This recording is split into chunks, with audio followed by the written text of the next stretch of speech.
We're up at Sparrow's Fart. It is quite early.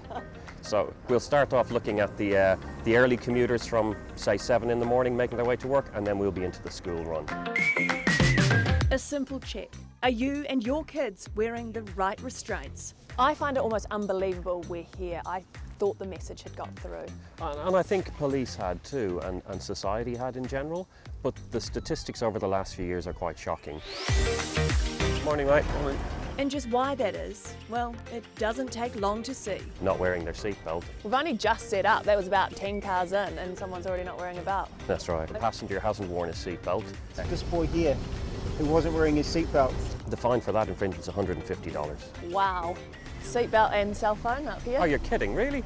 Even the officers are taken aback. Disappointing and surprising. As for the excuses, well, I'm sure we can all relate. Do you live nearby? Yes, I do. And you're just off to school with the girls? Just in a rush to get to work and schools. They see and hear it all. Morning, sir. I see you just putting your seatbelt on. You nearly crashed your car. This father, no seatbelt on himself, and 2 boys, no restraints. One even standing up in the back seat. I haven't got time to put the belt on. No, it's my mistake, it's my bad. Did you say you're a nurse? Yeah, You should know about safety. yeah, Yeah. I feel really bad right now. That was a real family at risk situation.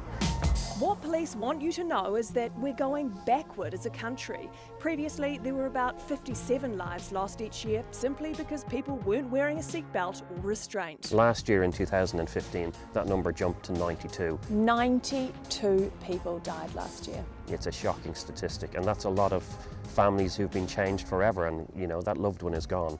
What continues to happen at the checkpoint is simply staggering. Mum was carrying the child in her arms. 2 upset toddlers on the lap of adults. You're putting your child at risk by not restraining them. Drivers with kids in the car who shouldn't have even been behind the wheel. He's also on a learner's licence, so he had to get somebody else to come and drive him away. She's breaching her licence conditions as well. So She's on a learner's licence, is she? essentially, yeah. The kid was in the seat in the back, wasn't actually strapped in, so the kid was just sitting in the seat. And the front child's only 4 and she's not on a booster seat. So 3 major issues there. Yes.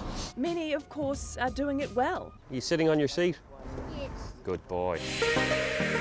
Plunkett's alongside to help, That'll be theirs to keep, yes. donating seats where they can. From now on, they'll be in correctly. Yes. Yeah, good on you. So many beautiful children out there, and we just want to make sure they get from A to B safely. Even at a slower speed, the results of a crash can be devastating. Well, usually they leave the vehicle, and they leave the vehicle through a windscreen or a window, and then the next impact is onto the road. This police sting has come to an end. So I think we were here approximately an hour and a half today, and we've issued 37 seatbelt related infringements and about the same number of warnings. But you know what? It's working. Show me your belt. Dad. I can see you've got one on and that's the most important thing. I'm all good now. Keep them that way, eh? Yeah.